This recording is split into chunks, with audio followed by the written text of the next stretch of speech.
guys, welcome back to Keeping It 99, the most edifying podcast in the world.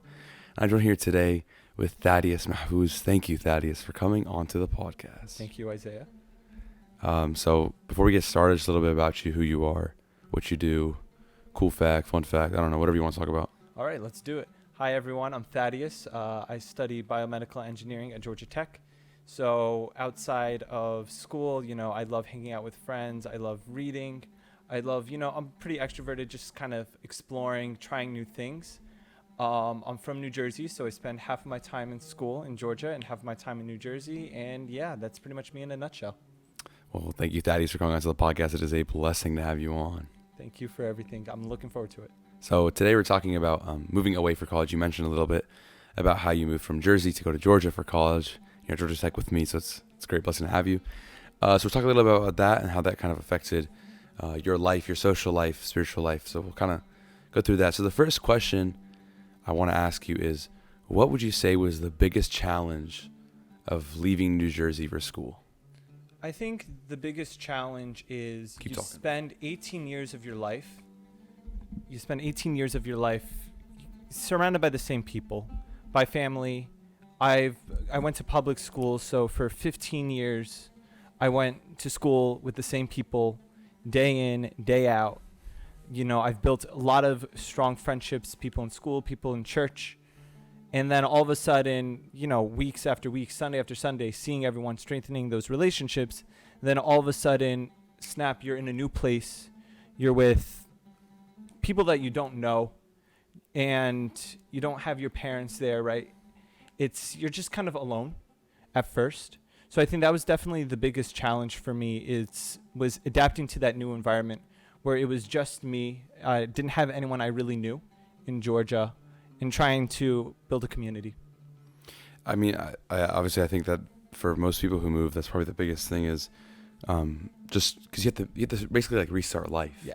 You have to start from the ground up. You have to meet all these new people and new friendships and all those things. What do you think was the thing that helped you the most to get through those tough times right at the beginning? I think the thing that helped me personally was church. Thank God, the Atlanta community, it's such a great community. It was a blessing getting to meet you there. Because in church, a lot of times people with similar mindsets, you tend to get along quite well. And thank God, everyone is different. Everyone has their personality. Everyone has their character. But growing in Christ, that was the main goal of church, right? That was the main goal of everyone pretty much going to church. So having that group of people that I saw every Friday, every Saturday, Sunday, go to liturgy, going out to eat after liturgy on Sunday, Friday nights, Saturday nights, spending so much time with everyone in church definitely helped me get used to the community. And, when school was rough, when I had a rough time, I had a group of people, thank God, over those 2-3 months when I first started to move that I could really rely on if everything else was going wrong. So you talk a lot about the community and about the friendships and about the people around you. How important would you say community is to someone who is around our age? I think community is really important. Humans are social beings. We're not meant to be alone. I think, during COVID, everyone really experienced that where everyone was like, I just want to get out of the house. I can't be stuck in the same place, not being able to talk to anyone. And also, everyone achieves more. As much as that's a corny acronym or a corny explanation for team, right? Together, everyone achieves more, right?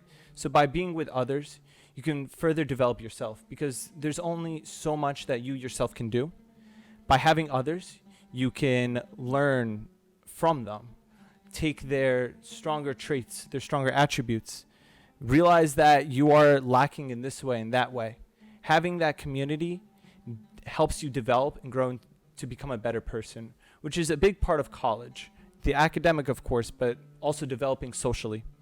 You just mentioned about how college helps you develop socially and how it helps you to grow as a person. I think that's, in my opinion, that's the most important part of college, is the growth you make as an individual and not necessarily your academic or your career-driven goals. How do you think that by moving, that changed that dynamic for you a little bit instead of someone like me who stayed where they were for college? What would you say would be like from what you've noticed, a little bit of the differences of, how people have changed based on because you moved versus people who stay. I think for you, you've grown up in Georgia your entire life. So there's also that geographic, generally the attitudes, of course they vary, but there's there's a lot of common Southern ideals. Versus for me, I'm from the Northeast. So I think for me, developing socially, there was another level of, working with different people with different backgrounds. I think for you, Isaiah, at the end of the day, Georgia, it's Georgia, versus the way I would talk to people in New Jersey and the way I would talk to people in Georgia, it slightly differs, right? Certain twang, having the Southern accent versus more of a New York, New Jersey aggressiveness to me. So being able to soften up a little bit while being able to talk to different people, different backgrounds. I would say that's definitely how it differed between you and I. Do you think that because you moved away versus stayed at home, do you think that kind of helps you to grow up quicker or grow up faster, or not really? I mean, yes, and it's really in the simple things. I can't go home to my parents every weekend, right? A lot of times it's, I'm in an apartment. Sometimes the roommates are there. A lot of times I was in the apartment by myself. This roommate away for the weekend. This roommate's away for this weekend. This roommate has a retreat. This roommate's going home. So even just kind of the more basic stuff of just maintaining a household, I think in that way you're definitely pushed more to be a grown-up. You're definitely pushed more to be a grown-up because, yes, family is there. Thank God my mom, my dad, they're always a phone call away if I ever needed it. But I can't abuse that privilege. So trying to figure things out on my own definitely is a blessing that I've had being away for college. So, yeah, I would say for sure it's pushed me more to being a grown-up quicker than maybe some others. Yeah, and I think, to be honest, when I look at the people at Tech who, just because that's the community I know, people who have moved in versus people who just grew up there, there is a difference. There is a difference. Because I feel like the people who move in, I think it's honestly more of the first thing you said, which was like learning to deal with people from a completely different like walk of life than what you're used to, completely different mindset to where you grew up from. And I think, I've been doing this trip up the East Coast, and we talked about it a little bit, but as you move up the East Coast, certain things change. Like you even notice like the gradual difference as you move up in a lot of like smaller things of like people's behaviors and stuff. And I found it very interesting how even in today's day and age with the internet, there are still those regional differences. Why do you think that is? I think those regional differences, you had different people, even as early as the 1600s, 1700s, there's different geographies, there's different climates. People came from different areas, right? New Jersey is a little more diverse in its settlements, right? You had a Swedish settlement, New Sweden. You had York. You had a lot of German influence. So you had a lot of immigrants from those areas when we go back really, really early on, versus somewhere in Georgia where it was originally established as a sort of oasis for those who had debt problems in Britain. So I think how each of the colonies were set up, they were all set up with different purposes, and different people were attracted to different areas. And then over time, you have different regions, you have different geographies. What grows in New Jersey is definitely not what grows in Georgia. You have the economy in New Jersey is not the same as the economy in Georgia, right? Georgia is much more rural than New Jersey or a New York suburb would be.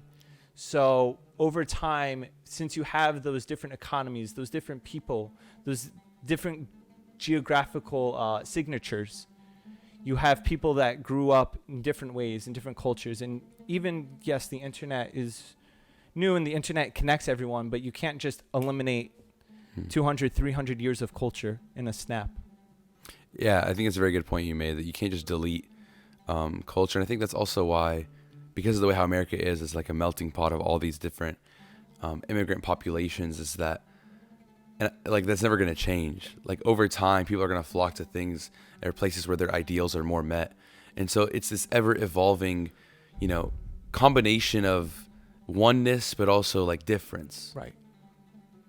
Yeah, I guess I would definitely agree with that oneness, yet there's a difference that you just can't erase. You can't Yeah.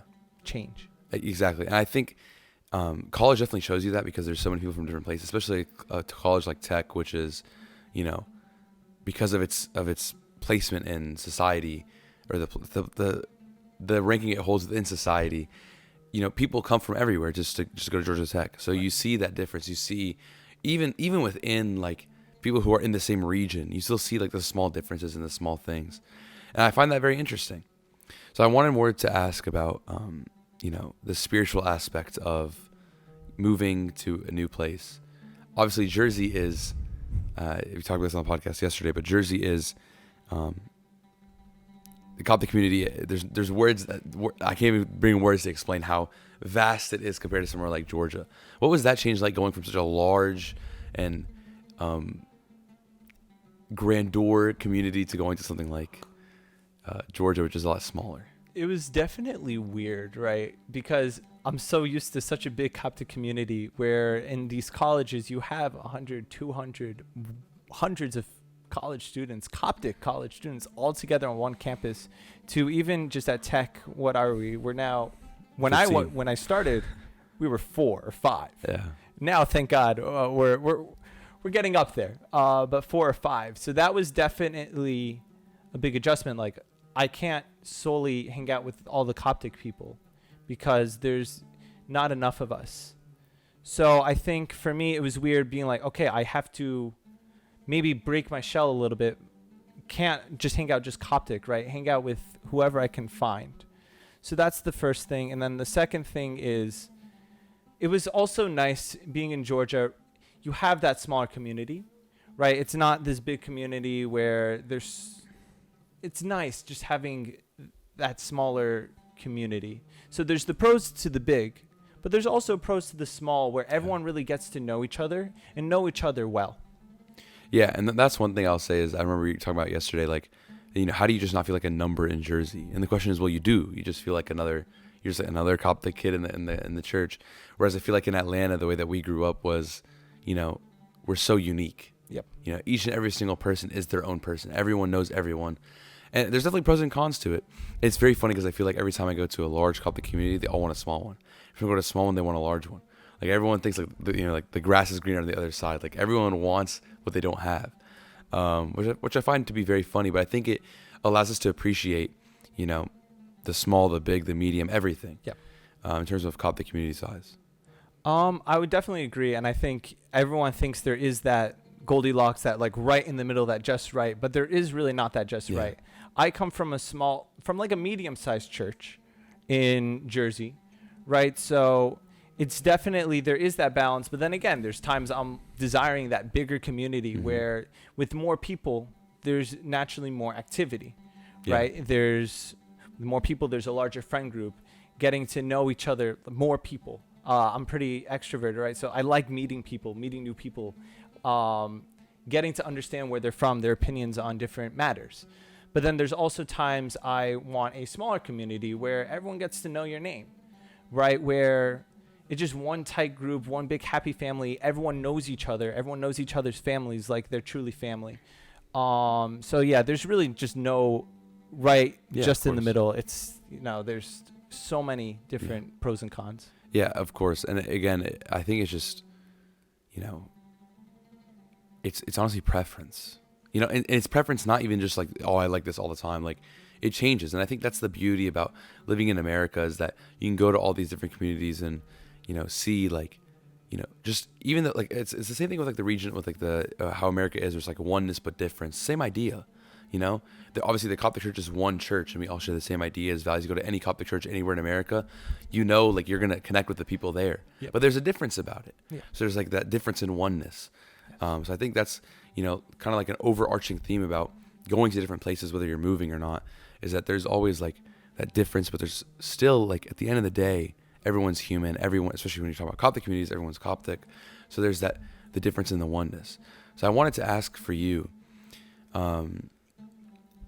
moving into a new community, a new church community, especially a small one, there's maybe a little bit of an ostracization. Man, I can't say that word. You get what I'm saying? Yes. Right at the beginning. how did you kind of overcome that? What did you do? How did you deal with that?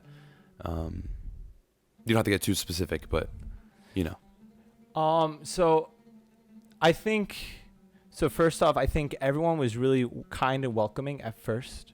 And, you know, there's that kind, welcoming feeling at first, you know, oh, I'm the new guy, especially, you know, in a smaller community, someone's new, everyone's going to know that you're new. I think my name was spread throughout the entirety of Atlanta, maybe in 2-3 weeks of me moving in, being the kid from tech.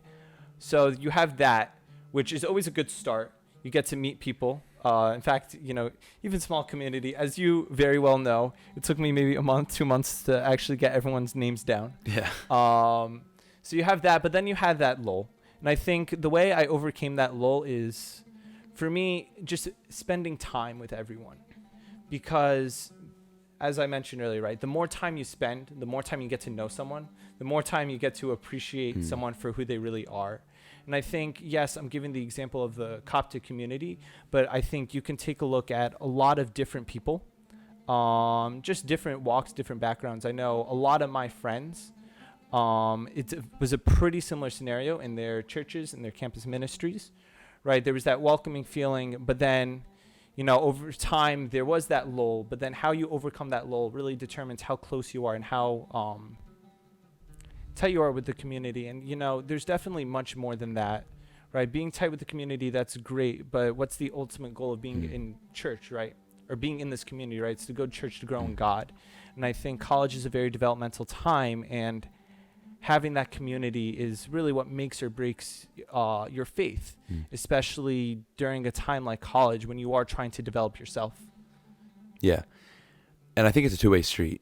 Like, it's not just you coming into the community, so you have to put that effort in, but it's also the community has to, you know, have open arms and, you know, help nurture that person to come into their community. And I think it goes beyond even people moving, but it's people who are coming into the church. At the end of the day, the church is a hospital. So the hospital doesn't say no to people. The hospital helps everyone. So in the same way as in ideal society, in the same way as a church, we should, you know, our doors are open all the time, 24/7, doesn't matter. There's no barriers for entry. And I think a lot of times, especially with the Coptic community, I talked about this yesterday a little bit, but we get stuck in this persecuted mindset where we're so used to, you know, because of Egypt, because of our heritage, we're so used to newcomers are a bad thing. Newcomers are detrimental. Newcomers hurt the church, you know, which was the case for thousands of years in Egypt. But now, because of the world we live in, that has to change. That persecuted mindset has to change. And I think it starts with, you know, within the internal of, you know, other Coptic people coming and going. You have to be accepting of those people. Yeah, and I think it's definitely, it needs to change, and thank God, right? It's been starting to change. Of course, yeah. In Jersey, in Georgia, I think everyone is starting to become more welcoming. It's not like, you know, right, Christianity, it's not our own little treasure. We got to we got to make sure our cups are overflowing, right? Spread the love to everyone else, and I think we've been making good progress towards that. Yeah, and like you said, to spread the love, I think that, you know, it would be such a shame for us as Orthodox Christians to just like sit on our faith and not do anything about it and not, you know, tell the whole world about it. And I think that the most important thing is that we first live it out and then we preach about it. Because we got, at the end of the day, like, people have to know. So that leads into my next question, which has to do with campus ministries. Of course, living in Jersey, you know, you got to see that. You never got to experience it going to school here, but you got to see that, what that's like. And then you obviously got to experience it in Georgia. What do you think is, you know, why is that important? What's the purpose of it? You know, if you had to sell me on college ministry, what's your selling point? I think the selling point on a college ministry is that it's a great introduction to the faith. What is the point of a campus ministry? It's not a service like a Friday night youth services where it's catered to college grad students, high schoolers that are familiarized with the faith. Campus ministries are the first point of introduction to many of these people, or many of people on campus. I don't know how many people at least Coptic Orthodox, are really familiar, or really had the chance to understand what Orthodoxy is, how the Coptic Church is the ancient church, right? I can go Coptic, or you can say the same thing with Catholic or Protestant. I think the campus ministries in general, right? It's an introduction and gives you the opportunity to learn more about the faith where you may have never had that exposure beforehand. So it's an entryway to the faith. It's an entryway to any faith. And not only is it an entryway, but I think it's also an entryway to the community. It's obviously an entryway to the faith, but I also think because, you go to the school with these same people, so you're more than likely to be in the same, social circles or close to, like your same vibe, the same type of people around you. Sure. So because of that, I think what it allows for, again, that oneness, that difference in oneness. Like, you're your own person, you're unique. This is a unique group of people, but we all share the same struggles. We all go through the same exams and the same hard classes, the same weed out classes, right? We go through the same linear algebra. We go through those same classes, right? Gotta love linear. So at the end of the day, like, it's one school, it's one body of the school. We call it the school body, the student body. Yeah. Same idea, like it's the same body, so, but it's like, how do we connect those people? How do we grab those people that are looking for the truth, are searching for the truth? And I think that's what, campus ministries are. So from an internal perspective of the campus ministry, you're, God willing, going to be moving into a leadership position at OCCM and at Georgia Tech for next year. How would you, now that you're in a point of leadership, what are some points of emphasis that you would have to kind of help bring people into the faith from a campus outreach perspective, to bring people into the faith from campus? So I think there's individual efforts that you can do, and then there's group efforts. And I think it's very important to make that differentiation. I think, for the sake of the podcast, I'm going to talk about more the individual. I think the biggest thing is making sure you act Christian, right? Mm-hmm. In the way you think, in the way you speak, in the way your attitudes towards things. It's really important to make sure you maintain a Christian attitude. And I can say with 100% certainty, people will pick up on that. I think, thank God, a couple of people that I know really, it coincided with the time that they've met me, but around the time that they've met me, after meeting, getting to know me for a couple of months, they kind of rediscovered their faith through different campus ministries. So I think by being there, making sure that you're Christian in everything that you do, at the end of the day, you're a disciple. Right? You are bringing the message of Christ to other people. Yes, you can use it through words, but as we all know, actions speak much, much louder than words, right? So just make sure you act Christian. Don't let the peer pressure of, this person is going out partying and doing not so good things. Don't feel pressured to do that because everyone else is doing that. I think in college, it's a test of your faith. Right? And we're not of this world. If everyone is doing that, that doesn't mean you have to do that. You can be your own person and have a great time in college. And I think that's something that I've also learned, right? That you don't need to do what everyone else is doing to have a great time, to get to develop yourself more, but also having fun in doing so. We'll get back to the campus ministry question because I just wanted to ask something specifically about like temptation. Obviously, because you are by yourself, you're not around family, the temptation is a lot higher than it would be for someone like me who has parents 20 minutes away. How do you deal with that heightened temptation? How to deal with that heightened temptation? I think for me personally, there's a couple of things I would do. Right. The first is, it's not about what other people would think, of course, right? It's about my own salvation, right? But, just like in posting, if you think of an action, would you be okay if your grandma saw it? Would you be okay if your mom saw it, right? It's, in every action, just thinking to yourself, is it okay if your Father who's in heaven, would it be okay if he saw what you're doing? Would he be happy, right? Yes, my parents are far, far away, right? But my Heavenly Father is close by, right? So I think that's one thing I do. The second thing is, as I've mentioned time and time and time again, community, surrounding myself with people that I know aren't going to make me feel small or aren't going to belittle me or kind of look down on me for not, falling into certain things with them, or not doing things that I don't feel comfortable doing with them. So I think first is remembering who your father is and what, the purpose of life is.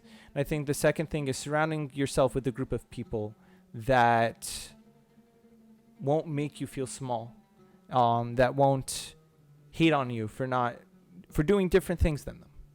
Again, I feel like we keep going back to this point of community, but having those people around you that, keep you grounded and don't push you away because you don't do things that you should not be doing in the first place, I think is ever more important now than it ever was in human history. Right. Because of the world that we live in and because of the age of society that we're in. And I think as well, like, at the end of the day, it's, don't trick yourself. Don't fool yourself. Like you said, like, your Father in heaven's always with you. If you're baptized in the church, God is residing within you, inside of you. The creator of the universe is residing within your heart. So, obviously it's hard. It's very easy to forget. It's very easy to, slip up and do things maybe you shouldn't do. But at the end of the day, it's about the struggle. It's about, living towards that life of righteousness. Yes. And at the end of the day, you're at school for a reason. It's to get school done. It's not to do, mess around and do other things. So I think it's, again, a prioritization thing. So I wanted to ask you, how do you prioritize your time? What are some tips on time management? Because legend has it that you're very good at time managing. I think it's a simple matter of what comes, prioritizing what comes first, right? The two things that come first to me are God and school. I am not in, I'm not in Georgia to play around, right? I'm in Georgia for my development and for my degree. So I think having those two priorities, I know for me, I definitely book times, like I cannot do any work, right? During campus ministry nights, make sure no work needs to get done. Then Saturday nights, Sunday, Friday nights for youth, and then depending on what else there is. And I think the other thing is, okay, once you have that, everything else, like academically, I don't like working on things all at once, especially with my studying. I space out my studying over 2, 3, 4 nights. For those that pull all-nighters, I don't know how you guys do it. Low-key, I'm jealous of you, but I know for me, just you got to know yourself. I know me. I know I cannot do that for the life of me. And I know the times that I have done that, it's not fared out well. So I think that's the second thing. And then the third thing is when you're working, making sure you actually are hardcore working. I leave my phone on Do Not Disturb quite often, as you know. If anyone, yeah, like when I'm working, I'm like, if it's urgent, right, I pick up, right? But I'm focused on my work, and I think thank God, focusing on the work, I'm very efficient, and I think with that efficiency, I am able to get things done quicker, and then I have more time, to fill my day with hanging out with everyone, right, and getting to grow with everyone else. So yeah, I guess that's my time management techniques in a nutshell. Yeah, and so I've been living with you these past 2.5 days, 3 days, however long it's been, and like on this trip here in Jersey, and I don't know if you noticed, there's a lot of small things that you do that like I can tell are either products or reasons why how you stay very focused. That makes sense. Yeah. One of them, the first one I noticed honestly instantly, was how you leave your phone downstairs when you go to bed. That for me is something I used to do, something I don't do anymore. But I saw that and I was like, yeah, this makes sense now. It makes sense how he's able to, because at the end of the day, a lot of people can't live without their phone. I'm one of those people, especially now, especially with the time of life I'm in and, all the podcast stuff. Like I cannot live without my phone. And the reason why you're able to stay so focused is because you have an ability to detach from it. You have an ability to detach from the distractions. And I think that, goes so much further than just studying. Of course, it's like probably the most direct and visible example of that. But even like spending time with other people. Like there's a time for the phone to be out and there's a time for the phone to be away. And you do a very, very, very good job of just putting the phone away. I've never seen you on your phone at any social event for any period longer than 10 seconds. Then you don't see me at the right times. There's definitely times there's definitely times I do it. But yeah, I mean, for me, it's when I want to go to bed. I want to go to bed. Yeah. I don't, even as much as kind of walking across to the dresser and picking it up. I don't want to be able to. I don't want to fall into that, and then I'm up for half hour, and then I'm losing hours of sleep. I think, as Isaiah knows here, I'm very particular about my sleep schedule. Yes. And the amount I sleep, and I take a lot of pride in that. I mean, sleep's important. Like, without sleep, you can't do anything. For sure. Yeah. I definitely did better in school when I was sleeping more than when I was sleeping less. Yeah, no, of course, right? Sleep, your body needs sleep. There's a reason why sleep is a thing. There's a reason God instilled sleep, right? It's so that way you can be rested. You can be attentive, focused throughout the rest of the day. Attentive. And you don't even drink caffeine. No. Which is crazy. But okay, honestly, it's because I don't like coffee. I can't stand the taste of coffee. But yeah, again, right, not being on your phone, right? When I'm up, trust me, the first 5-10 minutes are rough, as they are for everyone, right? But you don't need caffeine to wake yourself up, right? I think. No, you don't. If you're up, you're out about, you're in the sun, you're gonna definitely wake up. The 20-minute walks in the cold to get to class have definitely woken me up way too many times. And yeah. Yeah, because I mean, to be honest, I'm just in awe of your time management skills, both that I see on campus and now I can see it's not just a thing you do at Tech. No, this is your entire life is filled on efficiency and time management. Like, we're talking about plans and stuff and how we're gonna get places. We leave at 7:45. We'll get there exactly at 8. We leave at 7:45. We get there exactly at 8. It's like everything is planned to a T. And it's not like an obsession. It's not like an obsessive thing. But the way it's done it's proper. It's like, it's the right way to do things. Is that you say you're going to be there at some time, you be there. Sometime. We were talking earlier about going to youth meeting about what time we should go, and we're debating, you and your brother were debating about it. And what I realized is that, every single second is so precious. And the more that you realize that, the more that you start to actually be productive and get things done. Because the time that you have on earth is so limited compared to anything else. Yeah, and I think, going back to one of your earlier podcasts or future podcasts, stay tuned, with Father Gabriel, right? He was saying that in the 24 hours, if you can't budget your 24 hours, how are you going to budget 48 hours, 72 hours, 96 hours?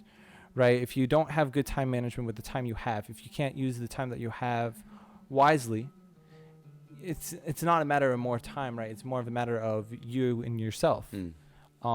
Just kind of going back to your point, or going on to your point about time management. I think for me, it's important that I maximize the time that I can work on things. So that way I have the free time. If someone really needs me, in their time of need. It's not like, I'm sorry, I'm too busy doing schoolwork. If someone really needs me, so that way I can be there, and minimize the repercussions on my end. I think that's for me really important, right? Just even understanding how important community is and community on campus, right? I want to try to be there as much as I can for my friends and for everyone, for whoever needs me. And I think that's also, thank God, one of the reasons why I'm so big on time management and using my time wisely. Yeah, and the way you talk about time and about how you divvy up your time, I don't know if you just noticed what you just said, but it's very outward focused. It's not, I want to get things done so I have more time to do this. It's I want to get things done so I can be there for other people, or I can, hang out with others. It's always about the outside person. And I feel like that's a mindset that as Christians that we should have, the selflessness. I had a podcast earlier in the week before I dragged you along to all the other ones, about being selfless in a selfish world. And the same idea, like at the end of the day, if your motives are to help others and to be there for others, it'll show in, throughout your life. It'll show in your time management, it'll show in your actions. And I think because it's easier to motivate yourself to do things for other people than it is to do things for yourself. Or do you disagree? Oh, no, that's completely true. Yeah. I think there's definitely a lot of times for others. I think, we're talking about time management now, but I know there's definitely 2 or 3 tasks that I've had a couple of weeks to do that I've not started. So I think, it's definitely easier doing things for others than it is for doing yourself. Because, again, I think it goes back to that community. It's that if I don't do this, then I'm hurting other people. I'm hurting the community. I'm hurting the body of Christ. But if I do this, then I'm helping it, And a lot of times, it's easy to be like, oh, I'll just go do it tomorrow. Like, go to the gym. Oh, I'll just go tomorrow. But if someone's like, no, like, can you, Abuna's like, hey, can you write this for me? Yes, I'll do, like, this second. It's already done. Yeah. It's already done. And the reason why is because, you value the other person's time. And I feel like that's how we have to treat our time, because it's not our time. It's God's time, and he gave it to us. He rented it out for us. So if we treat it the same way we treat other people's time, then, we'll be very, very efficient. We'll be getting things done because we'll have a value. We'll hold a value to that time that we wouldn't hold it if we thought it was ourselves, thought it was ours. Exactly. Going off your point, right? Time is a gift from God, right? And, just as we talk about with the parable of the talents, right? With the money or with whatever you were given, how did you use it? Right. That's what, on Judgment Day, that's what we're going to be asked about. How did we use the gifts that he's given us? And time's one of those things that I think we all take for granted. But it's important to take advantage of the time that we have now, because we don't know, when our time is up. And then we don't know what else would consume our time. I know there's plenty of times that we had one plan for the day. And the plans have completely switched. And I think, the past couple of days, we've had one plan for the day. And within a matter of 15, 20 minutes, our plans have been completely upended. Or we don't have a plan at all, and you got to figure it out. But then we make a plan. And thank God it's always worked out, right? But, again, time is a gift, and it's important to use it wisely. Yeah. I don't think there's any better way to say it that, time is a gift. It's a gift from God, and just like everything else, you have to use it. And if you don't use it, you lose it. Yeah. As my dad always says, if you don't use it, you lose it. But I think that's the thing with time management. So moving back to the campus ministry thing, just so we can finish up that conversation. Sounds good. Obviously reaching out to people and building that community for non-believers to kind of get invested into our faith is extremely important. But from an internal level of being within the faith and also within the same school or schools. Yeah, same school, same thing. Same school. How do you extend that support system and those, and kind of that structure beyond just the weekly meetings of OCCM or projects or whatever? I think there's a lot of different ways to do it. I think, right, the campus ministry is a start, right? It's a chance for people to just meet other people, right? You have maybe a social event here and there, but more frequently than not, right? It's a spiritual word, right? Or something more directed at introducing yourself to the Coptic faith. But then I feel like there's so much more that you can do out of that. You can do outside of that, right? When 2 or 3 are gathered together, there Jesus is, right? There he is in the midst. And I think there's just so much you can do. I know I'm going to talk about us for a second here. I know at Tech, thank God there's been a lot of times casual just go out to eat, casual study sessions. Or after OCCM. Yes. Study sessions. There was studying done there. But even other things, right? I know this was before your time, but during Lent, my freshman year, we did a Bible study. Just, the 4 of us together, we met together, read a passage from the Bible it was during Lent, so in line with whatever the Lent reading was. Did our research beforehand on just different contemplations and shared with each other. So that way we were able to grow. There's been plenty of, late night conversations at dining halls, me and other people, right? Me and other people where, we've worked to develop our faith, or, if it wasn't someone Coptic, right? Someone else, and kind of understanding where they're from. Of course, not in a confrontational way. Or condescending. Or in a condescending way, but in a way of, me and the other person, the other parties involved. We were really interested in trying to understand the thought process behind why we believe what we believe. whether it was someone from another sect of Christianity or if it was someone from a different religion or a completely different background. There was the Bible studies. There was, simply, right, we're all on campus and the church isn't on campus, right? So it's just simple, asking people if you need a ride to church. And I know for the first year, you've definitely helped me out there a bit. So thank you so much Of course. for everything.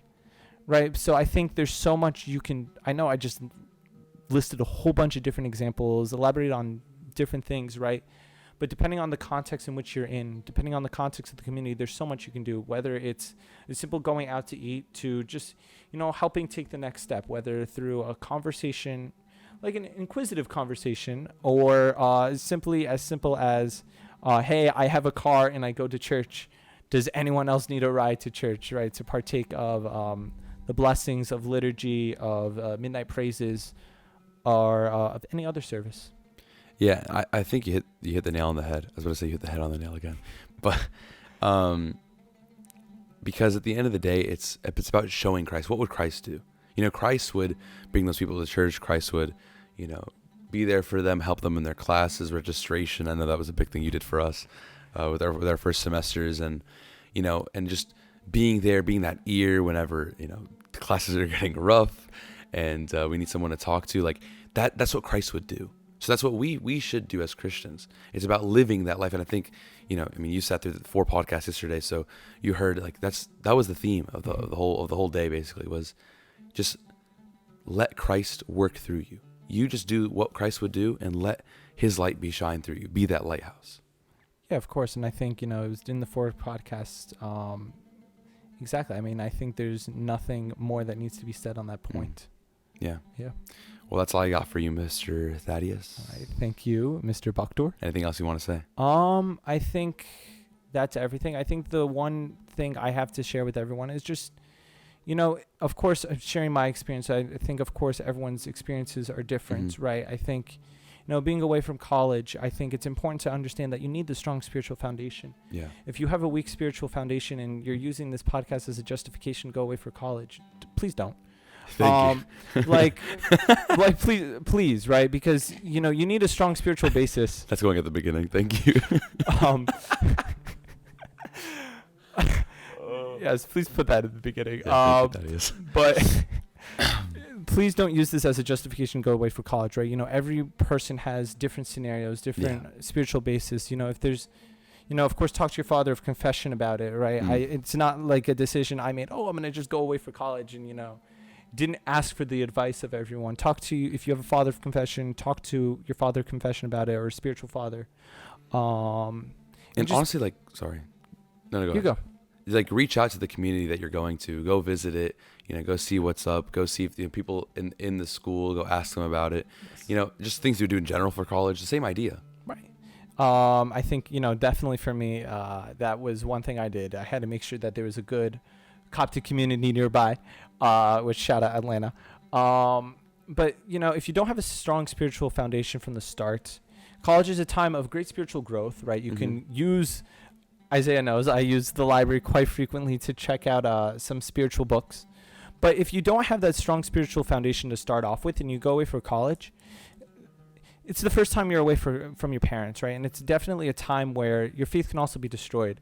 So I think be wise, right? Be vigilant is the word I would use, yeah. Be watch, take watch, because you never know, right? I think, thank God my experiences have been great, but I know there's definitely people that haven't had that good of a time. A lot of the people that I know that aren't in areas with strong Coptic communities, they're not having as great of a time. So I think, of course, I'm sharing my experience, and thank God it's been a great experience, but I'm going to be blunt. It's not that way for everyone. Yeah. But what comes to mind is the first watch of the midnight hour of the Agbeya, which is the 10 virgins. Honestly, the entire midnight hour, all 3 watches. That's what comes to mind, which is, keep watch, be vigilant, stay hold, and then the words of St. Paul, fight the good fight, finish the good race. That's what comes to mind. Right. That's exactly it, right? You're in this scenario, right? And it's a time of struggle, right? Yeah. But you have to take watch and just be careful. So I think that's, if I had a final word, that would be my final word. And yeah, thank you for everything. Thank you, Thaddeus, for coming to the podcast. Yeah. And thank you guys for watching. Make sure to like, comment, subscribe, turn on post notifications, and see you guys next week. Thank you.